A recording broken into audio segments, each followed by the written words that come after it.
Mulai yang akan kita bahas pertama adalah mengenai ini. Yang akan kita bahas adalah how to stop supply chain issues disrupting the economic recovery. Jadi kita pada kesempatan kali ini akan menjawab ini bagaimana kita menghentikan atau meng-tackle masalah mengenai supply chain yang dapat mempengaruhi atau disrupting economy recovery pada setelah post pandemic ini ya. Jadi gimana sih caranya kita menjawab pertanyaan ini? Kemudian sebelum itu saya bahas sedikit bahwasanya sebelum hingga kemarin hingga sebelum UTS kita membahas mengenai 7 hal ini. Yang pertama pendahuluan SCM, lalu konsep dasar SCM, lalu keunggulan kompetitif pada SCM dan kaitannya dengan manajemen operasi, kemudian konsep deep time pada SCM, lalu pengelolaan rantai pasokan, lalu optimalisasi SCM, dan terakhir implikasi kemarin yang implikasi strategi SCM kalau bahwasannya setiap perusahaan tersebut mengimplikasikan atau menerapkan strategi SCM yang baik. Nah, pada kesempatan kali ini saya sudah membuat rangkuman materi yang bisa kalian akses di e-learning yang terdiri dari 3 bagian mengenai konsep dari kegiatan atau program kemitraan. Yang pertama itu membahas mengenai konsep kemitraan itu sendiri seperti apa, prinsipnya seperti apa, lalu tantangan dalam melaksanakan program kemitraan atau partnership, lalu yang terakhir adalah total enterprise sebagai tujuan utama pada kemitraan. Nah, dari sini saya sudah sengaja bikinnya rangkuman seperti ini supaya mungkin nanti kalian bisa baca lebih mudah lewat handphone mungkin. Nah, konsep kemitraan itu sendiri sebenarnya ada beberapa hal yang mesti diperhatikan. Yang pertama adalah adanya kebebasan. Jadi adanya kebebasan dalam memilih mitra tersebut, boleh memilih ataupun tidak bekerja sama dengan kita. Jadi yang kedua mereka tuh harus mau atau bisa men-sharingkan secara sebanding baik investasi maupun keuntungannya. Jadi kalau misalkan mereka tidak bisa men-sharingkan secara sebanding baik investasi maupun keuntungan, berarti itu sifatnya kita bukan melakukan kemitraan, tapi memang kita sebagai misalkan customer and buyer. Kalau misalkan mereka adalah supplier dari kita, jadi sikapnya adalah sebagai customer and buyer. Ini selanjutnya kalian bisa baca sendiri. Kemudian the spirit of partnership atau semangat dari partnership itu secara umum konsepnya itu ada beberapa aspek. Yang pertama, have a common goal, jadi punya tujuan yang sama, mutual benefit, saling menguntungkan, lalu mutual trust yang bersifat transparansi, ataupun yang sifatnya long term relationship. Nah, dari spirit of partnership ini sebenarnya saya biasa merumuskan kembali hanya 2. Ini berhubungan juga dengan misalnya baik itu kalian bermitra secara bisnis ataupun misalnya secara pertemanan ataupun hubungan dengan pasangan. Nah, saya biasa mengkategorikannya menjadi 2. Jadi kalau saya biasa ini mengkategorikannya 2 ini. Ini adalah salah satu yang nomor 1 adalah win. Rumus saya win. Yang kedua adalah komunikasi atau communication. Nah, kedua hal ini sangat penting. Komunikasi lah. Oke. Nah, dua hal ini menurut saya sangat penting. Kenapa? Win itu mencakup ini, punya tujuan yang sama, jadi win-win solution ya kalau kalian sering mendengar, lalu saling menguntungkan, bisa saling percaya atau enggak. Misal saya ada kerjasama sama Nadia atau Citra atau sama yang lain, misalnya sama Andre juga ada misalkan. Lalu ketika hal tersebut sendiri, ternyata tujuan saya sama dia beda. Itu kan kadang tidak bisa bekerja sama, ataupun misalkan secara teman kalian punya tujuan yang beda, ataupun sama pasangan tujuannya beda, akhirnya tidak sama, kan terjadi konflik. Nah, konflik itu timbul biasanya karena ini, tidak win, dan juga komunikasinya tidak tersampaikan, atau ada miskomunikasi. Tadi itu ada di bagian transparansi. Sehingga kalau teori saya ini, tidak win dan juga tidak ada masalah komunikasi, kedua hal ini merupakan hal yang harus kita tackle. Kalau kita hal yang harus kita benarkan atau benahi ketika kita akan menjalin kerjasama dengan orang lain. Nah, selanjutnya prinsip kemitraan itu ada ini ya, ada 6. Kalian bisa baca lebih lengkapnya di sini. Jadi kalau saya preview prinsip kemitraan itu yang pertama tadi punya tujuan sama, selanjutnya saling menguntungkan, kemudian saling mempercayai, bersifat terbuka, mempunyai hubungan jangka panjang, dan yang terakhir adalah perbaikan dalam mutu, harga, dan biaya. Ini yang paling penting. Jadi prinsip dalam kemitraan adalah kedua belah pihak itu harus senantiasa meningkatkan mutu, efisiensi, biaya, dan harga barang atau jasa yang dimaksud. Nah, jadi perbaikan terus-menerus itu harus terus berbarengan. Kalau semakin kemarin contoh mungkin kalau yang terkenal kemarin yang proses dari Gojek ya. Gojek kan sempat mau bermitra atau bekerjasama melakukan hubungan kerjasama dengan Grab, tapi ternyata mungkin tujuan mereka berbeda dan juga sifat. Memang kalau misalkan ini kenapa ya? Oh, oke, sebentar. Memang kalau memonopoli itu enak ya, jadi saling menguntungkan, tapi mungkin tujuan mereka berbeda. Makanya mereka tidak bekerja sama, dan Gojek akhirnya bekerja sama dengan Tokopedia yang mungkin sifatnya saling menguntungkan dan bisa saling dipercaya sehingga bisa membuat hubungan jangka panjang dan bisa membuat apa yang Gojek inginkan, membuat aplikasi yang sifatnya super apps. Nanti kita bahas apa itu aplikasi super apps dan kenapa Gojek punya tujuan seperti itu. Nah, selanjutnya tantangan dalam program kemitraan. Nah, tantangan pertama yang harus dibenahi dalam program kemitraan itu adalah ini, masalah internal. Seperti yang sering saya singgung juga, mengenai masalah internal, jika kalian mau membenahi SCM, segala macam, lalu ingin memperbaiki hal lain, semuanya itu harus dimulai dari dalam perusahaan itu sendiri. Ya, yang pertama ini mulai dari dalam organisasi itu sendiri. Jadi kerjasama internnya itu harus diperbaiki. Jadi tetap bersama-sama melihat tujuannya itu sama. Jadi kemitraan dalam kerjasama, kemitraan dalam antar karyawan, lalu teamworknya itu harus dibenahi lagi supaya mereka sadar bahwa itu adalah tanggung jawab bersama, sehingga perlu memikirkan bersama demi kepentingan bersama pula. Nah, ini berlawanan dengan misalnya tidak berlawanan dengan departemen lain-lain. Jadi harus lebih ditingkatkan. Kemudian harus mengetahui apa yang sudah dilaksanakan. Di langkah selanjutnya harus mengetahui atau mengembangkan pengertian tentang kemampuan yang diperlukan untuk mencapai atau mempertahankan kemajuan lebih lanjut misalkan. Lalu bagian-bagian yang kurang yang sering saya bahas juga, memberikan bagian-bagian yang kurang memberikan nilai tambah dan bagian-bagian yang memberikan nilai tambah yang besar itu harus bisa diidentifikasi. Kemudian yang terakhir adalah tantangan yang terakhir adalah jika kerjasama internal itu sudah bisa dilakukan, sudah baik, maka ke tingkat kerjasama yang lebih tinggi itu ada tantangan. Apakah mau prosesnya ke hulu ataupun prosesnya ke hilir? Karena itu tidak bisa dilakukan berbarengan. Bisa sih sebenarnya, cuman akan membutuhkan sumber daya yang relatif cukup besar. Bergantung pada supplier kita juga misalnya. Jadi supplier adalah salah satu potensi besar untuk diajak bekerjasama ke arah hasil yang lebih menguntungkan.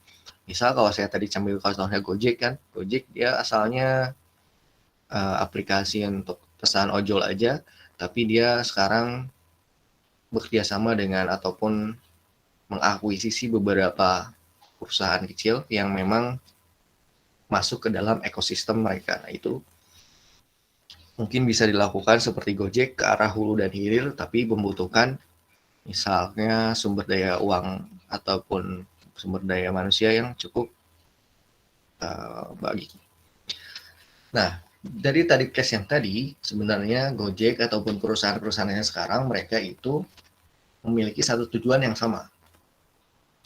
yang mana istilahnya adalah total enterprise, ataupun di istilah kekinian ya, semenjak ada Dekakorn itu ada juga muncul namanya istilah total enterprise value kalau di bagian keuangan. Jadi untuk mengetahui value suatu perusahaan. Nah, tujuan utama dari kemitraan itu sekarang ada istilahnya total enterprise value. Nah, tujuan utama dari kemitraan bisnis ini haruslah memfokuskan diri pada yang sifatnya optimalisasi. Jadi dalam model seperti ini telah dijelaskan pada presentasi saya sebelumnya ya. Jadi pembahasan kita bahwasanya kemitraan itu dimulai dari diri sendiri atau secara internal. Nah, lalu dikembangkan ke perusahaan luar yang sifatnya bertahap ya secara eksternal, dengan mencari peluang-peluang secara sungguh-sungguh pada jaringan keseluruhan atau total network dari supply chain tersebut, mulai dari kita mencari atau mendapatkan tadi ya, mendapatkan bahan baku, ataupun ketika customer meminta jasa ataupun produk yang kita tawarkan.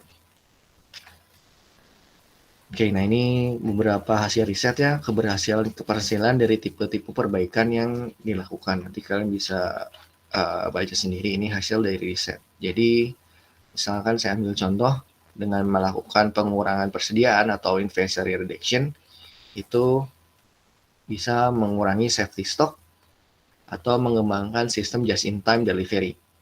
Nah, kalau ini contoh just-in-time delivery, saya ambil lagi contoh tadi Gojek, misalnya dengan integrasi yang ada, dengan Gojek dan Tokopedia sekarang kan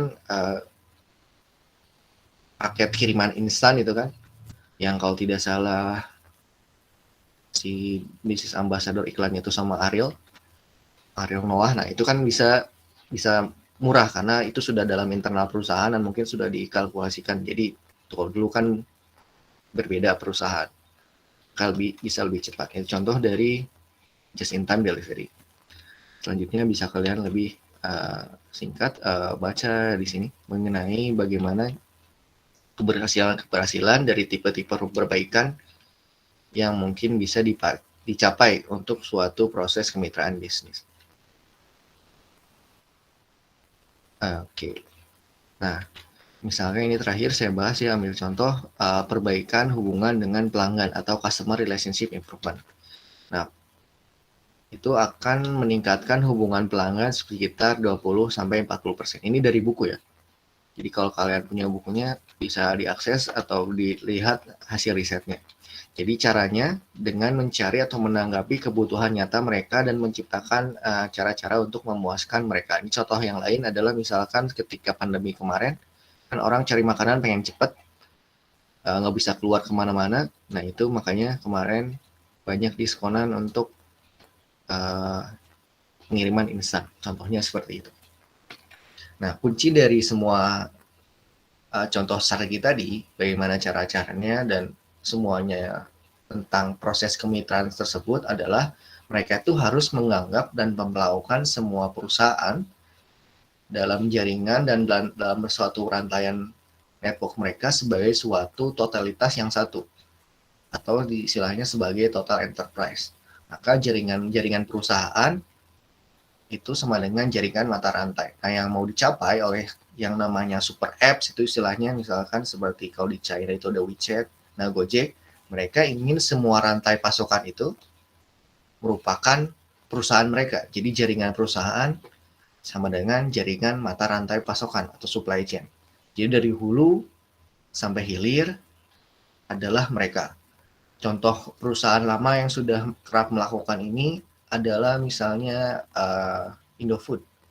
Nah itu Indofood kan mereka mulai dari tepung, segitiga biru mereka punya, lalu berbagai jenis Indomie, minyak goreng juga punya. Nah itu salah satu contoh misalkan walaupun sebenarnya saya kurang meneliti lebih lanjut mengenai Indofood, tapi mereka fokus pada production-nya. Jadi itu bukan bisa disebut sebagai total enterprise. Nah, cuman ini Gojek misalkan contoh atau perusahaan kekinian yang menggunakan istilah baru total enterprise. Nah, ini mereka ingin membuat jaringan perusahaan itu sama dengan jaringan mata rantai pasokan yang mereka miliki. Nah, jadi total enterprise sekarang menjadi semacam filosofi baru yang dianut oleh mereka yang mau dan berhasil dalam kompetisi. Jadi seperti yang saya sampaikan sebelumnya, sekarang itu sudah bukan namanya era globalisasi gitu. Kita harus bisa berkompetisi dengan orang lain, kita harus menjadi nomor satu. Tapi sekarang kita bisa melakukan namanya kerjasama, karena daripada berkompetisi, kalau misalnya tujuan kita sama, nah kita bisa melakukan kemitraan. Makanya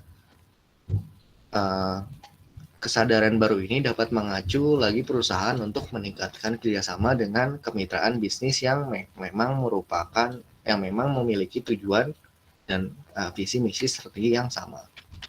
Nah, ini ada beberapa contoh lain. Contoh mengenai artikel bisnis mengenai RPX Group ya.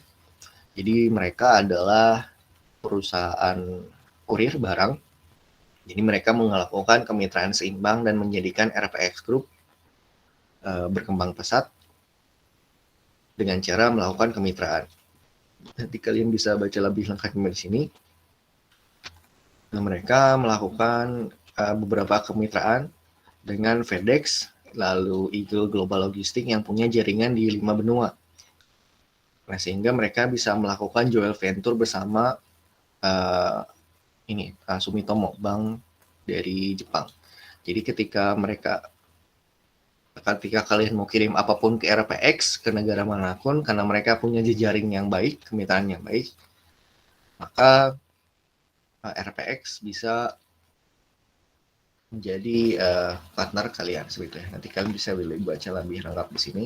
Kemudian contoh yang lain, RPX Group juga melakukan namanya strategi 4 titik yang tadi kita singgung bagian ini. Nah, ini strategi yang ini strategi kemitraan ya, Total Enterprise. Nah, kalau dari artikelnya, RPX itu melakukan strategi 4 titik, yakni menghubungkan ini marketplace atau outlet di mana mereka ataupun customer-nya berjualan, lalu distribution network, perlakuan distribusinya, proses manufacturing, dan aktivitas procurement atau pengadaan. Jadi mereka menghubungkan 4 titik tersebut. Nah, 4 titik ini adalah yang mereka perusahaan-perusahaan yang mereka lakukan partnership. Karena pada umumnya customer ingin dilayani pada tingkat yang lebih tinggi dengan biaya yang lebih murah. Sebagai penyedia jasa one-stop logistik, mereka ingin membuat itu terpadu di Indonesia, jelasnya menurut RPX. Ini jadi saya rangkum dari berita. Oke, nah jadi karena menurut mereka harga kepada konsumen bisa lebih murah, karena tadi contoh Gojek bersama dengan Tokopedia, jadi mereka bisa melakukan promo bersama ya. Jadi promonya cost dari marketing bisa lebih murah, misalnya seperti itu. Jadi harga kepada konsumen bisa lebih murah. Kemudian, nah, jadi dari contoh RPX tadi, kalau nanti kalian baca, di sana mereka sudah sampaikan ingin melakukan namanya one-stop logistic solution. Konsep atau teori dari mereka one-stop logistic solution. Nah, kalau tadi Gojek contohnya jadi super apps, jadi mau ngapain di situ. Nah, hulu ke hilir juga sama, semua perusahaan jaringan, nah itu disebut sama dengan total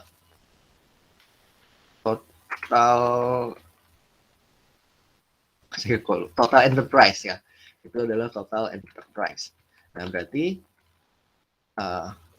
bagaimana caranya kita how to stop supply chain issue disrupting the economic recovery? Bagaimana caranya? Caranya adalah dengan melakukan kemitraan.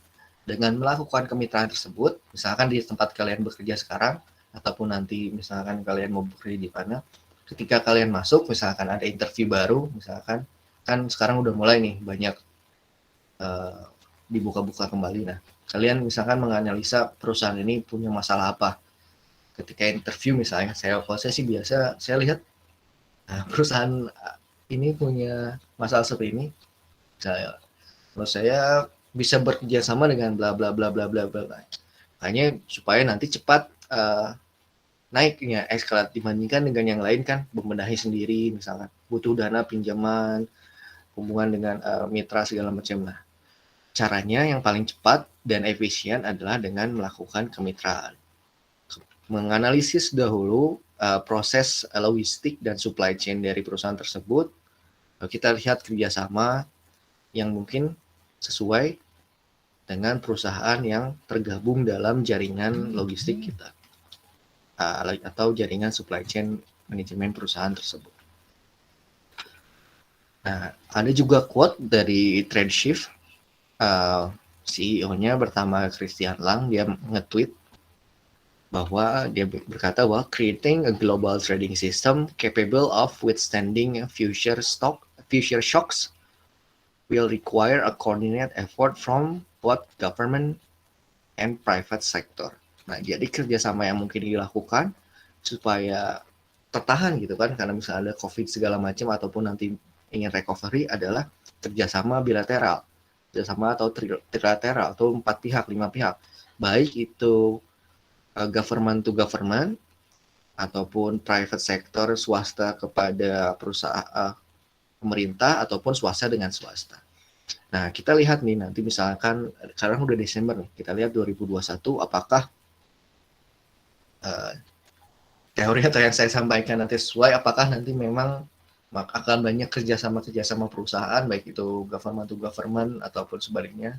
Kita lihat, tapi kemungkinan besar sih bakal ada, karena supaya cepat kalau nanti pemerintahnya tanggap ya dibuat suatu ekosistem kerjasama yang baik. Kemudian juga ya isu SDM. Jadi sekarang kita bergerak pada industri 4.0 dan society 5.0. Ini saya sampaikan timeline revolusi industri, saya ulang kembali kalau misalnya belum. Jadi pada tahun 1780 itu pertama ditemukannya sebuah istilah industri, di mana diawali dengan penemuannya mesin uap. Nah, ini grafik ini saya ambil dari Ruang Guru ya. Lalu pada tahun 1987 revolusi industri kedua terjadi dengan adanya produksi massal atau ditemukannya assembly line, jadi jalur rancangan.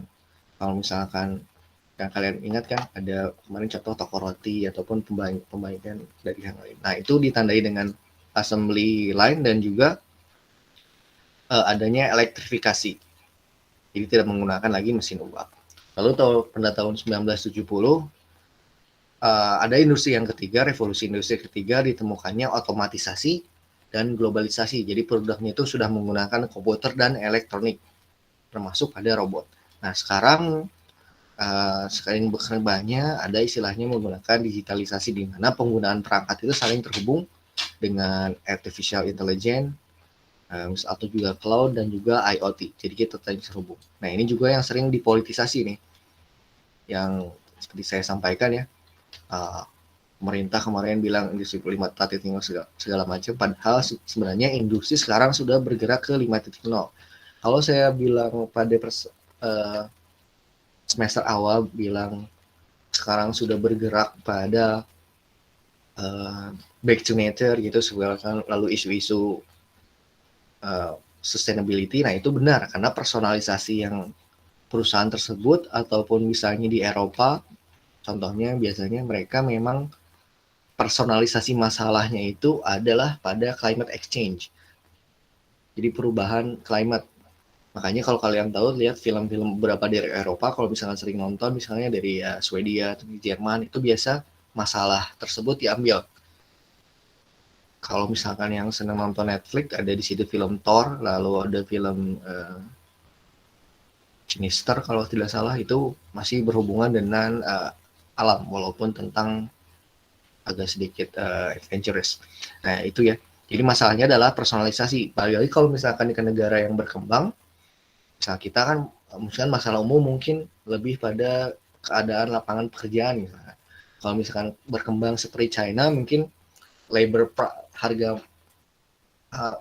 upah itu tinggi sekali, makanya mereka itu membuat beberapa robot, baik itu Jepang ataupun Cina, ataupun karena masalah human resource-nya berkurang kan. Kalau Taiwan maksudnya Cina sama Jepang dan Korea kan sekarang jumlah penduduknya berturun ya, karena itu Cina sendiri terkena dampak yang dulu one kid policy, jadi satu anak satu keluarga. Nah, sekarang mereka banyak anak muda yang sekarangnya yang udah memang waktunya menikah tapi memutuskan untuk tidak menikah. Jadi makanya jumlah mereka cukup menurun. Oke, jadi dibalik ke personalisasi. Nah, berkaitan dengan tersebut, nah ada salah satu perusahaan dari Amerika, mereka merilis technical details untuk produk yang akan mereka produk yang akan mereka produksi pada Mei 2021 tahun ini. Di antara kalian ada yang tahu ini produk dari perusahaan mana atau apa sih produk ini? Wah, keren ya, Freda. Ya, ini adalah Tesla Bot. Jadi pada Mei tahun ini Tesla membuat yang namanya Tesla Bot. Nah, isu yang diangkat itu kan sebenarnya mereka itu emang sudah ada robotik ya.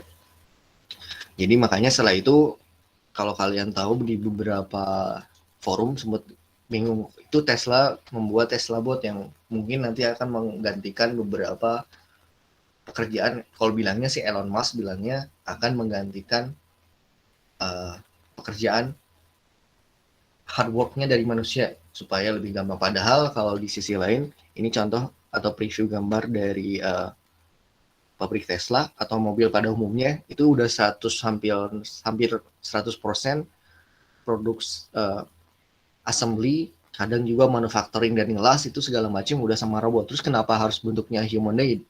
Bahkan kalau kalian tahu tanpa sadar ya ini misalnya mobil Tesla itu sebenarnya juga robot juga. Jadi kalian perintahkan sesuatu inputnya ya, lalu mereka melakukan proses, lalu outputnya kita sampai di tujuan kita. Jadi robot itu seperti itu. Tidak fisiknya bisa berubah-ubah, fisiknya bisa berbeda, bahkan tidak ada fisiknya sama sekali. Contoh misalkan algoritma yang digunakan ketika kalian akses sosial media atau misalkan video-video itu termasuk pada robot sebenarnya. Ataupun ketika kalian mau belanja, kalian buat chat tengah malam tapi sudah dibalas, nah itu ada istilahnya chatbot atau chat robot. Nah, kalau di film-film kan biasa kita bikin alatnya di film orangnya nanti kayak gini, jadi robot nanti masih bersihin rumah segala macam supaya mungkin nanti kita ketika fokus pada hal yang lain yang maksudnya lebih tidak bisa digantikan, atau fokus pada hal yang lebih urgent. Padahal sebenarnya kalau untuk nyapu-nyapu kan udah ada robot seperti ini yang memang merupakan sensor gerak dan bumping, kalau saya lupa pakai apa. Nah, kenapa hal ini terjadi? Karena balik tadi kita mengarah pada industri kelima, ini personalisasi segalanya termasuk pada personal kita, baik pada tadi home atau stream dari sosmed kalian itu lebih pada ke personalisasi, tergantung pada apa yang kita inginkan. Nah, itu ini masih berkembang terus ya. Apakah ini teori ini benar personalisasi ataupun nanti ada teori lain? Masih ada, kita harus menganalisa ataupun para ahli nanti menganalisa kemana sih arahnya tersendiri. Terkait dengan robotik ini dan isu SDM yang kemarin naik, ini apakah nanti pekerjaan kita digantikan robot? Ya jelas untuk beberapa poin ada beberapa yang mungkin digantikan orang robot. Misalnya ini ya. Nah, ini boleh kalian screenshot ataupun atau lihat di situs World Economic Forum. Nah, ini survei yang dilakukan oleh World Economic Forum mengenai share of task performance by human versus machine pada tahun 2050 dan ekspektasinya pada tahun 2025. Yang mana mungkin misalnya ini ya, coordinating, developing, and managing advising kemungkinan besar akan dilakukan oleh ini human pada 2055. Tapi kemudian informasi and data processing ini ya machine mungkin akan digunakan atau digantikan banyak oleh machine mengenai pemrosesan data. Jadi kalian mungkin kebanyakan nanti proses yang kerjanya emang data entry mungkin nanti akan digantikan oleh robot. Ini juga ada penelitian di McKinsey. Nanti kalian bisa lihat di situsnya McKinsey. Dari sini hasil penelitian mereka menyebutkan bahwa 50% of current work activities are technically automatable. Jadi 6 dari 10 pekerjaan yang kita lakukan sekarang sebenarnya bisa diotomasi oleh robot. Nah, hasil atau impact yang kalau misalnya pengadopsian tersebut pada tahun 2030, menurut mereka midpoint atau titik temunya akan adanya penghematan secara global sebesar 15% atau 400 miliar dolar. Nanti kalian lebih lengkapnya bisa baca di situ. Nah, tapi karena tadi isu berkembang, banyak orang yang takut, hal yang demo misalkan jangan digantikan robot atau nanti saya gak banyak kerja atau enggak. Nah, sebenarnya sejalan dengan hal tersebut, peradaban tersebut, kita kan berubah pada peradaban robotik.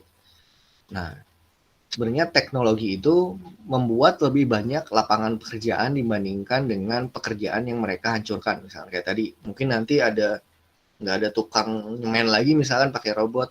Ataupun contohnya hal lain adalah ini komputer. Mungkin saya juga belum lahir ya ketika komputer ada. Yang dulu kan sempat ada, kalau kalian cari berita tentang mereka demo gak mau perusahaannya pakai komputer apa gitu, ketakutan tersebut. Tapi setelah kita lihat sekarang dengan adanya komputer, ada timbul pekerjaan-pekerjaan baru karena sifatnya lebih efisien.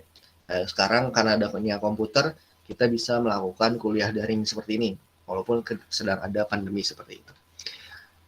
Jadi ya, tidak perlu khawatir kalau pekerjaan kalian mungkin yang akan digantikan oleh robot. Tapi yang perlu kalian lakukan adalah waspada. Waspada kalahan ini. Ada dua kuadran kanan kiri ini di artikel yang sama oleh World Economic Forum menyebutkan ini ada dua hal. Yang pertama increasing demand, jenis suatu skill dan pekerjaannya, dan ini decreasing demand atau permintaannya menurun. Yang paling saya ambil contoh di atas ya, data entry clerk.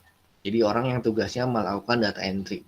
Kalau saya rasa secara nalar ini sudah jelas ya. Kalau misalnya sekarang kalian mau daftar sesuatu kan kalian tinggal ambil handphone kalian, lalu memasukkan dalam formulir dimasukin misalnya foto KTP segala macam, masuk, diproses verifikasi oleh server ataupun orang langsung masuk ke database perusahaan tersebut. Jadi memang data entry contohnya orang yang tugasnya memasukkan data itu makin sedikit jelas karena sudah ada otomatisasi tersebut. Nah, selanjutnya ini ada increasing demand. Jadi kalian bisa lihat apakah pekerjaan yang kalian lakukan ada di bagian ini atau sini. Kalau misalkan di bagian ini kalian harus waspada, berarti harus meningkatkan pengetahuan dan skill yang lain. Apa yang harus dilakukan? Nah, ini adalah top 15 skills untuk tahun 2055, sama masih dirilis oleh World Economic Forum. Jadi kalian bisa cek untuk meningkatkan 15 skill ini. Nah, kalau kalian lihat, misalkan ini ya, top demand skill ada, saya ambil satu contoh misalnya, nah ini misalnya engineer ataupun mechanical ini kan hard skill ya, mechanical and machinery repair. Nah, di sini ada beberapa yang hard skill, tapi kalau kalian lihat di sini, ini sama sekali tidak ada soft skill. Maksudnya semuanya itu soft skill. Analisis, waktu misalnya kita ambil resilience stress, bisa fleksibel, jadi nggak bisa mengelola stres sendiri. Kemudian orientasi pada layanan, ini beberapa skill yang mungkin kalian bisa latih dan tingkatkan supaya nanti bisa lebih bersaing. Kan kalau nanti harapannya ketika kalian setelah lulus dari Unibi itu kan bisa lebih ya, harapan saya juga seperti itu. Kalian sudah ada pengalaman kerja misalnya, terus ada ilmu yang kalian tambah, bisa misalnya lebih lagi diberikan tanggung jawab pada pekerjaan ataupun hal yang lebih kompleks. Nah, ini bisa kalian tingkatkan. Jadi ini selamat menempa diri kalau untuk kalian butuhkan, kalau kalian memang ingin bisa bersaing nanti setelah era post pandemik tersebut. Oke, nah berkaitan dengan isu kemitraan, tadi isu SDM, nah ini merupakan suatu isu yang sama, karena ini berkaitan dengan yang kita bahas mengenai kemitraan. Jadi nanti isu personalisasi ini akan mungkin ada untuk proses kemitraan, karena tadi dalam bermitra kalian kan ingin membangun suatu jaringan supply chain yang baik, tapi sisi lain supply chain itu kaitannya itu sangat erat dengan industri. Nah, jadi untuk memetakan tadi partnership, kalian bisa cek apakah si perusahaan tersebut punya tujuan yang sama dengan kita. Apakah kalian bisa, jadi kalau bahasa sekarang itu apa ya, push rank bareng ataupun panjat sosial atau panjat bisnis bareng mereka kalau mereka misalkan punya visi seperti ini. Jadi kan kalian jadi ke bawah positif. Oke. Seperti itu untuk proses kemitraan dan pembahasan mengenai kemitraan. Untuk lebih jelasnya nanti kalian bisa baca dari rangkuman yang saya buat di sini. Sampai di sini ada yang mau bertanya atau kurang jelas? Saya, Pak. Siap. Mungkin saya belum baca terkait materi yang Bapak sampaikan ya, yang belum tersampaikan di sini. Mungkin di materinya mungkin banyak kali ya, jadi nggak bisa tersampaikan semua. Tapi saya mohon maaf kalau saya salah, tapi kebetulan saya itu kan pernah di bagian divisi procurement and partnership gitu, bahwa memang ternyata SCM itu kan kaitannya juga dengan partnership. Tapi apa yang Bapak sampaikan dengan apa yang ada di kantor saya berbeda, Pak, gitu. Saya makanya dari tadi saya berusaha mencerna gitu, tapi kesampaian gitu, Pak. Karena kalau di satu partnership itu terkait kemitraan mulai dari pemilihan mitra sampai dengan si mitra itu kerjasama sampai nanti akhirnya mungkin ada pemutusan kerjasama juga gitu. Tapi tadi yang Bapak sampaikan kepada kami itu jauh dari yang saya biasa di kantor diimplementasikan ya Pak. Apa ya, ada yang salah dari proses partnership di perusahaan saya atau gimana ya Pak? Itu balik lagi ke dulu sebelum saya jawab, ada yang mau bantu jawab dulu nggak? Kalau yang mau berpendapat, mungkin Monik itu udah raise hand. silakan. Mau nanya aku Teh Cit. Oh, okay. Oh, mau nanya. Oke. Ya. Oke, saya jawab dulu ya. Atau mau nanya lagi? Ya, mungkin Bapak bisa coba menjelaskan dulu kepada saya, nanti coba saya. Itu balik lagi ke yang di awal kita bahas. Jadi kalau kita bahas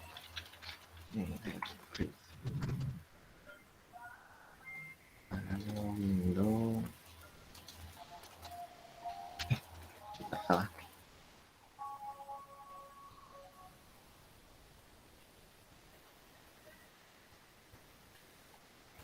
Jadi semua perusahaan udah terlihat belum? Belum, Pak.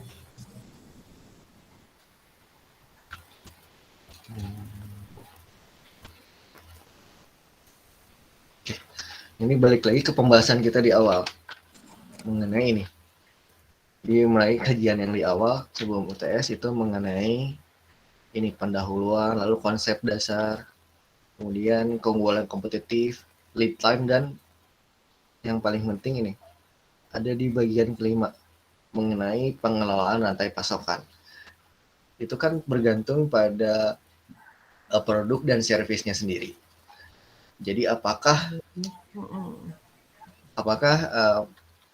perusahaan tersebut memang, jadi desainnya itu tergantung, kalau kalian ingat di awal kan memang bergantung pada, ini kok ada eko ya kalau saya jadi aneh dengar suara sendiri, bergantung pada perusahaannya sendiri, gimana, siapa yang mengolah tersebut, kegiatan tersebut, lalu kegiatannya seperti apa. Nah kalau misalkan kegiatan kemitraan itu kan beda. Nah kalau yang dibahas di sini adalah suatu kegiatan juga. Nah mungkin kalau tadi yang saya tangkap dari pertanyaan Citra, kenapa berbeda dan apa yang salah?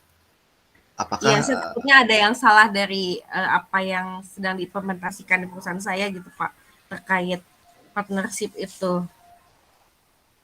Tapi kalau misalkan terkait tadi ya partnership-nya, misalnya procurement kan kalau sifatnya yang saya tahu di perusahaan yang Citra bekerja itu kan sifatnya jasa ya. Mm-mm. Jadi jasa paling procurement mendatangkan barang tersebut kan. Nah itu kan Tidak, tidak Pak. atau Atau yes.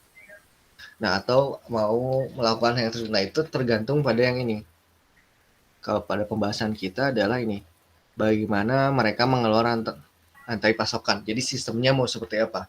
Nah kalian kan tahu ada, kalau yang baik itu kan divisinya udah terbagi berdasarkan kegiatan supply chain management tersebut. Tapi kan yang dulu si Citra sampaikan, si pengelolaannya udah tumpang tindih kan.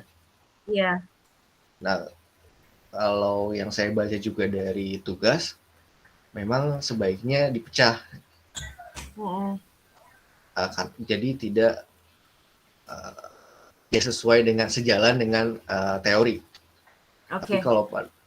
kalau pada kenyataannya seperti itu, saya juga tidak tahu karena saya tidak tahu secara detail. Tapi kalau mengenai pembahasan itu, coba dipelajari lagi di bagian ini, dan mungkin di sana bisa dilihat supaya pembagiannya yang enak berdasarkan workflow-nya seperti apa sih. Jadi kenapa ada perbedaan mengenai apa yang saya sampaikan dengan apa yang kita lakukan di lapangan, nah kemungkinan ada di pengolahan rantai pasoknya. Jadi workflow-nya seperti apa mungkin ada perbedaan. Seperti itu. Oke Pak, nanti coba saya pelajari lebih Hmm. ini lagi apa ya terkait itu pengelolaan rantai pasoknya. Makasih ya Pak.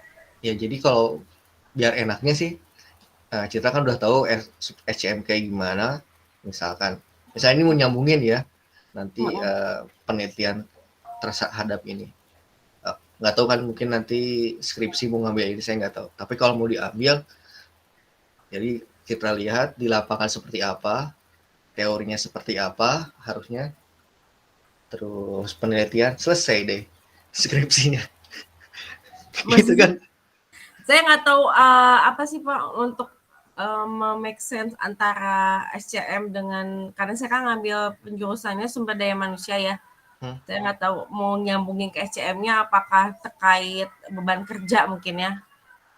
Beban kerja SCM tadi kata Bapak ada yang tumpang tindih itu kan bisa sebenarnya, cuman saya nggak tahu nih. Makanya dari kemarin tuh sebenarnya dari mata kuliah HM tuh masih kenapa beda ya, kenapa gini ya, takutnya makanya saya coba membaca lagi. Makanya kami juga tes sedikit nggak pede Pak, takut Oh, salah. sudah cukup baik sih. Tapi nanti UTS saya mulai, nilainya saya rilis hari Jumat ya. Baik Pak, Ada beberapa yang harus saya lihat, perbandingkan itu. baik Pak. Oke. Ada yang mau menjawab atau membantu diskusi ini?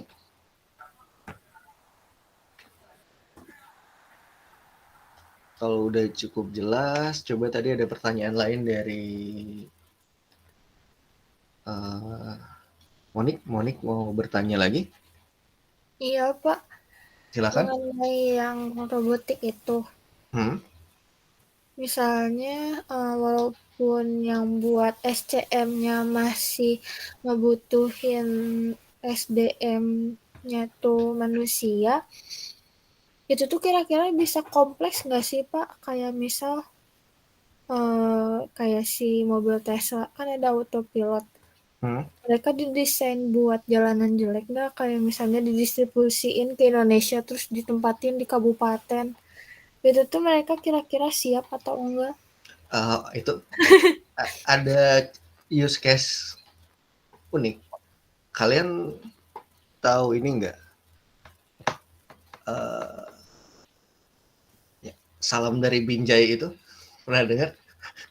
Nah itu kan, kalau kalian nanti Yang di lihat di TikTok. sosmed, iya itu, kalau kalian cek di sosial media, jadi dia tuh diundang ke Jakarta oleh salah satu influencer juga yang saya tidak tahu sebenarnya dia siapa, tapi sepertinya banyak duit karena dia kerjanya mamer-mamer duit gitu. Jadi dia datang ke sini, ajak kolaborasi biasalah dengan orang lain. Nah tiba-tiba diajak juga main syuting gitu di sebuah lapangan terbuka. Nanti kalian bisa carilah. lapangan terbuka menggunakan Tesla yang dia gunakan, jadi drifting kayak segala macam. Nah, kemudian turunlah hujan, dan dia terjebak di lapangan tersebut dengan Teslanya dia.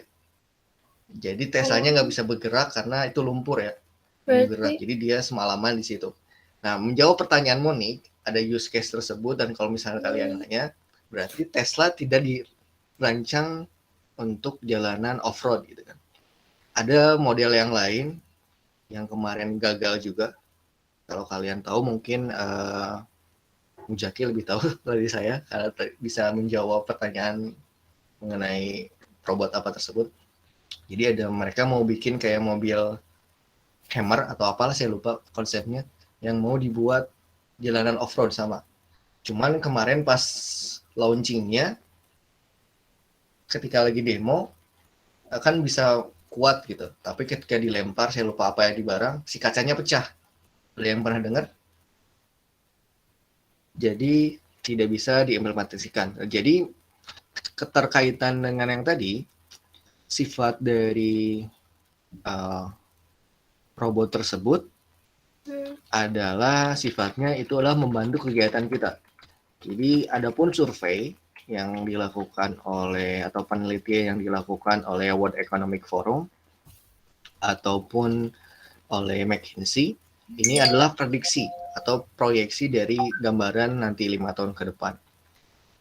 Kalau misalnya memang skupnya kecil atau terbiasa dengan efisien dengan manusia, penggunaan manusia bisa saja. Jadi coexisting masih tetap ada, cuman kita bergeraknya pada ini. Isunya terkait dengan partnership dan SDM adalah saya ambilin di sini. Adalah tadi industri kita bergerak pada personalisasi. Mungkin nanti contoh lain misalnya di Monik kan bekerja di perusahaan jasa juga ya. iya Pak.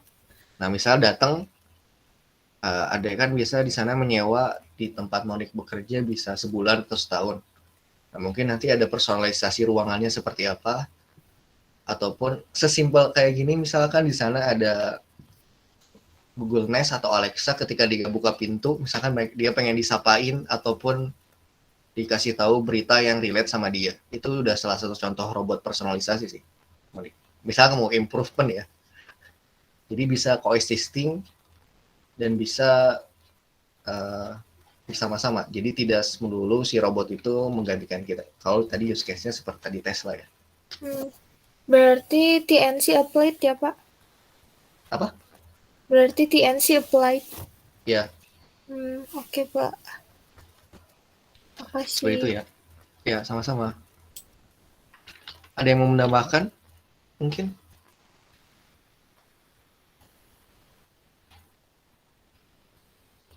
Alfian atau Muzaki? Mau nambahin?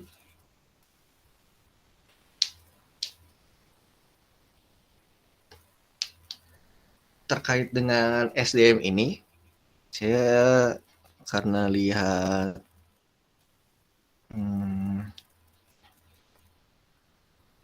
ada yang kerja di rumah sakit kan? Di sini? Kalau tidak salah. Makmun, Pak. Mamun, iya. Pak, bagian ambil darah. Kemarin juga ada use case, setahu saya di rumah sakit sekarang pendaftaran sudah digalakkan jadi online semua ya. Cuman beda di Pak saya rumah Pak. sakit masih ada yang jadi masih ada yang bingung. Jadi kita harus tetap daftar online, tapi ketika ngantri di sana antriannya disatuin. Nah ini salah satu kendala dari SDM yang tadi. Jadi kalau misalnya ini kalau contoh use case tersebut berarti antara biasa kalau kemarin pengalaman teman saya itu pakai BPJS, jadi antara kerjasama government to